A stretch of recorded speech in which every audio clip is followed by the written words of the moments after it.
lu tahu gak sih makanan terjorok di dunia yang bahkan masih dimakan sampai saat ini, Son? Waduh, ini makanan pinggiran termasuk gak nih? Enggak, ini bukan ngomongin makanan jorok karena sumbernya jorok atau penyajiannya jorok, bukan. Tapi karena bahannya agak aneh lah. Oke. Dan yang terakhir, itu makanan asal Indonesia guys yang bakal gue bahas.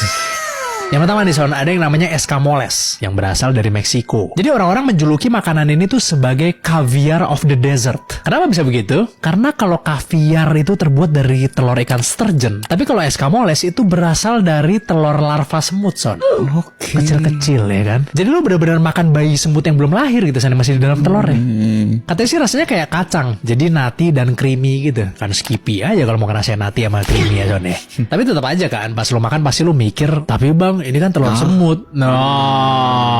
Mana harganya lumayan mahal lagi. Yang selanjutnya ada shiokara dari Jepang. Jepang kan terkenal banget sama makanan yang fresh dan mentah-mentah ya, kayak sushi misalnya, sashimi. Tapi ternyata mereka juga punya makanan aneh yang namanya shiokara. Makanan apakah itu? Jadi shiokara ini itu adalah cumi mentah yang difermentasi dengan menggunakan isi perut cumi tersebut, Son. Coba lu bayangin deh rasanya, kayak seafood yang udah basi ketemu sama ya apapun yang ada di dalam perut cumi itulah pokoknya. Dan orang Jepang tuh suka Son makan ini, Son. Mereka sangat menikmati makanan ini. Mungkin kalau kita ya merasanya kayak kenyal-kenyal, lembek-lembek gitu kan, masih agak-agak gimana gitu ya sih? Nah, yang terakhir dari Indonesia nih, Son.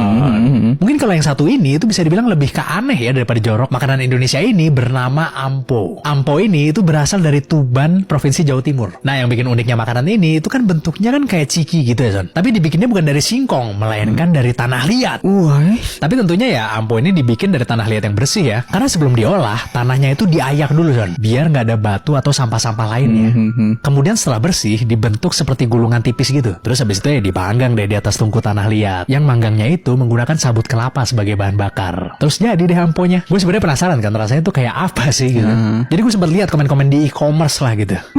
Banyak yang jual dan gue pengen tahu gitu para pembelinya tuh review makanan itu tuh seperti apa gitu. Beberapa orang menganggap makanan itu tuh sedap dan enak buat dicemilin. Beberapa juga pakai ampo ini untuk dimasak bersama daun pepaya untuk menghilangkan rasa pahit dari daun tersebut. Tapi beberapa juga kecewa, Son, karena mereka bilang rasanya nggak enak kayak tanah katanya, Son. Loh ya kan memang tanah dong. Kalian baca dulu dong deskripsinya dong. Nah.